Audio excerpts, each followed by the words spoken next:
Hello and welcome again to a study on Colossians. My name is Pastor Kaiza Ochola and I serve in Nairobi Baptist, and I just want to welcome you to join me in a study of Colossians chapter 3 verse 5 to 10, which we have already started, but we will read from verse 5 to 10. And it says, "Put to death, therefore, whatever belongs to your earthly nature, sexual immorality, impurity, lust, evil desires, and greed, which is idolatry. Because of these things, the wrath of God is coming.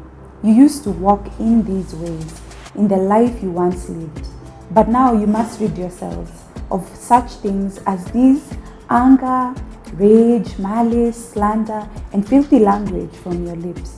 Do not lie to each other, since you have taken off your old self with its practices, and you have put on the new self, which is being renewed in the knowledge of the image of its creator." And so allow me to just once again reintroduce who the Colossian church was. And these were a group of churches that was meeting in a place called Colossae. And it seems like Epaphras, one of Paul's disciples, went and shared the gospel in this place. He may have actually been a leader there. The churches were scattered between Colossae, Laodicea, and Hierapolis. And he goes to Paul and explains a problem that was emerging in the Colossian church that was unique, but not unique to the church in the first century times. And so the problem was that there were doctrines that were coming in. One about circumcision, and just the Gentile Christians at that time were being forced to circumcise and adhere to the laws and customs of the Jews. Then there were these people who are coming in and with strange doctrines about angels, and there was such a big fascination about that, and others with new revelations that may not have been part of the teaching, and it was proving to be a distraction. And it seems like in those teachings, the supremacy of Christ was being lowered.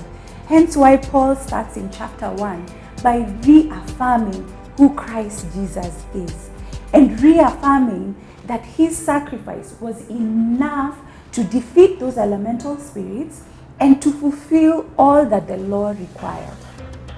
But I want to focus in on what verses 5 to 10 of chapter 3 start with. And this is about the sin that we need to deal with. It's interesting that these kinds of doctrines tend to make people get so distracted from the real issues.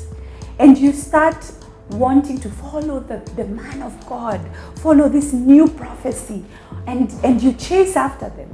And it distracts you from the real issues, which is what we are being told here by Paul. The immorality, lust, impurity, evil desires, greed, malice, anger, slander, filthy language. We tend not to deal with those things. But not only that, in dealing with them, we can easily start getting caught up in performance. And we start doing activities that this man of God has, told us to do. We start, trying to break curses. You try to overcome and become closer to God by using every other way apart from the one that he actually chose, which is Jesus Christ. And it's no wonder that Paul brings them back and says, "Since then you have been raised with Christ. Set your hearts on things above, where Christ is seated at the right hand of God." Meaning he's trying to redirect the Colossian church and show them that these things, they're going to pass away. In the previous chapter, he says it appears like wisdom, but it's not. And it's not able to transform. You can perform, but it's not able to transform you.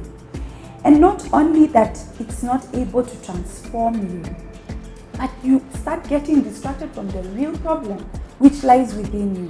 And these things are illustrated for us. And you start chasing after them and you don't solve the issues.